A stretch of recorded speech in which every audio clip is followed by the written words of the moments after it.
Bom dia, pessoal, bom domingo. Mais um livro. Hoje nós vamos com Conhecendo os Pais da Igreja, com o escritor Brian Lifton. Ele é teólogo, né? Ele é formado em jornalismo, ele é PhD em História da Igreja e atualmente ele é professor na Faculdade de Teologia de Chicago. Então, essa obra aqui é uma obra histórica, né? Uma obra que você vai estar em contato com os pais da igreja lá após o século I, entre o século I e o século IV depois de Cristo. Então, vamos pensar assim, o que é a pai da igreja?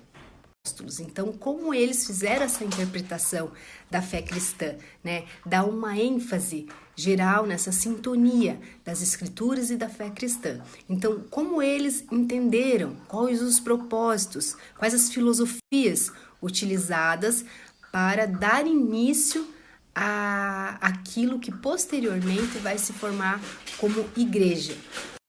Sabemos que existe um cristianismo puro e simples, né, que foi advindo do Mestre Jesus e dos próprios apóstolos, né, e saber como a próxima geração, né, começou a entender, começou a interpretar as escrituras é muito interessante. É um ponto de partida até para os ensinos, os teólogos, né, e até a visão toda da sociedade que veio no futuro. O livro ele traz muitas informações, ele tem um mapa inicial, ele tem uma cronologia histórica, ele fala de 10 pais da igreja, né, os primeiros desde Inácio de Antioquia, Irineu de Leão, como João Crisóstomo, Agostinho, vários deles, e no final de cada capítulo que se refere a cada pai da igreja, ele traz um questionamento, bem didático isso, bem professor mesmo, perguntas de reflexões e os livros a respeito desse padre para se aprofundar nos estudos, porque a maioria desses bispos, pais da igreja iniciais, eles escreveram muitos livros, como é o caso de Santo Agostinho, que escreveu mais de 250 obras. 4 anos após a crucificação do Mestre Jesus. E ele foi criado por Maria, porque ele foi encontrado pequenininho. Daí ele foi criado por Maria. E ele queria viver como um Marte, né? Ele queria imitar Jesus.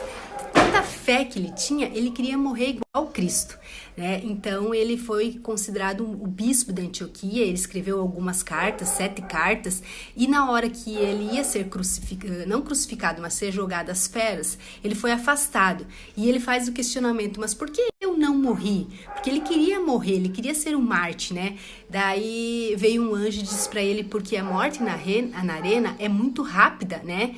A perda do corpo é muito rápido, então, já que você está firme nas suas ideias, no seu ideal, que você tem essa fé no Mestre Jesus, você tem que morrer de uma forma mais difícil, né?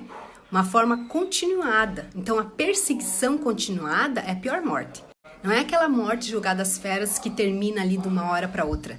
Então, se você quer ser esse mártir, né? Você quer sofrer igual Cristo, então morra de uma forma continuada. Então, ele não foi morto naquele momento pelas feras. Ele viveu a perseguição cristã e faleceu em 120 depois de Cristo. Vamos conhecer um pouquinho de Justino Marte. Justino Marte é o sábio, né? Ele é muito influenciado por Sócrates e Platão. Ele começa a trazer um pouco da filosofia do entendimento das escrituras, né? Ele tinha uma frase muito conhecida que era assim: a alma habita vários corpos sucessivos, perdendo a memória das vidas passadas. Muito interessante que Justino Marte tenha essa visão filosófica, né? Ele foi praticamente considerado um sábio do cristianismo primitivo, um dos primeiros a defender a fé cristã dessa forma. Por quê? Porque ele queria compreender o porquê que aqueles mártires morriam com tanta fé. Para eles, morrer não era problema. Então, eles iam na morte com muita força, com muita fé, sorrindo às vezes. Então, ele queria compreender essa fé, da onde que vinha tanta certeza. Então, o que a gente vai entender aqui com Justino Marte é a ousadia nas ações e a coragem daqueles discípulos. Então, ele deu continuidade àquela fé que move montanhas. né? E ele queria mostrar para os imperadores da época, para a sociedade romana, que o cristianismo, que essa fé cristã, não ia colocar em xeque o poder deles, né? E era mais teórico, ele queria compreender a escritura em si, né? Ele fez praticamente uma grande reflexão das escrituras. Então vamos falar um pouquinho de Perpétua. Perpétua era uma moça de 22 anos, ela surgiu assim do nada na história. Ela era filha de uma família aristocrática, uma família nobre, né, dos Bíbios. Ela tinha muitas condições financeiras e ela foi presa pelo imperador Severo, né, e o pai dela foi até a cadeia e pediu para ela renunciar a essa fé cristã, né, renunciar essa fé inabalável para ela ser solta, porque ela foi presa porque ela era uma cristã, né, e ela não aceitou. Ela preferia morrer pelo Cristo, só que ela estava grávida, né? Ela tinha 22 anos, estava grávida. Ela orou muito para que ela fosse martirizada após ela ter o filho. Então, 2 dias depois ela ter o bebê nasce, ela foi martirizada e depois ela foi canonizada pela Igreja Católica. Então, ela tão jovem, ela foi um exemplo. Vamos falar um pouquinho agora de Orígenes. Orígenes, ele viveu entre 1185 a 254 depois de Cristo. Então, ele é considerado o maior intelectual daquela época, né? Porque ele queria trazer a filosofia junto com a fé. E ele queria fazer essa interpretação. Outro ponto interessante dele, que ele coloca a interpretação da Bíblia de 3 formas. A forma literal, a forma moral e a forma espiritual. Sabendo que a forma espiritual seria a forma mais difícil de interpretar a Bíblia. E conforme você lê a Bíblia, conforme você faz a interpretação da Bíblia, reflete a tua evolução, né? Então ele também ele se desperta para essa trindade divina, né? Ele dá a Pedro como se fosse o fundador da igreja e vê Maria como virgem. Quero trazer para vocês Atanásio. Então, Atanásio, ele foi um soldado solitário, ele sofreu muito com essa resistência, ele foi resistente porque ele foi um lutador contra as heresias dos arianos. Então, naquela época ali, em 303 depois de Cristo, era o momento do imperador Diocleciano, que foi o imperador mais complicado. Ele mandou quebrar igrejas, ele mandou queimar Bíblias, ele fez muitas torturas, então foi um momento de muito sacrifício, né? Foi muito grande a perseguição.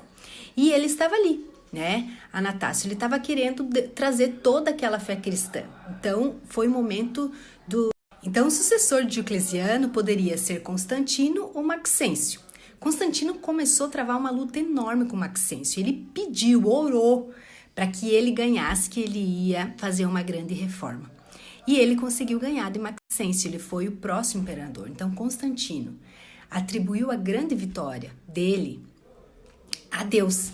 Então, ele dá o apoio aos cristãos em 324 depois de Cristo, que foi o Edito de Milão. De perseguição, o império tornou-se a libertar os cristãos. E aí começou uma grande mudança histórica. Bom, como vocês viram, tem muita história.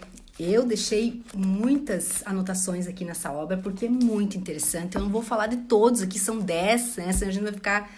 Então, esse livro eu recomendo para quem gosta da parte histórica, para quem gosta dessa parte do cristianismo primitivo, de compreender como que foi o entendimento filosófico, né? Então, eu indico essa obra nesse domingo. Espero vocês domingo que vem. Até mais! Histórica, para quem gosta dessa parte do cristianismo primitivo, de compreender como que foi o entendimento filosófico, né? Então, eu indico essa obra nesse domingo. Espero vocês domingo que vem. Até mais!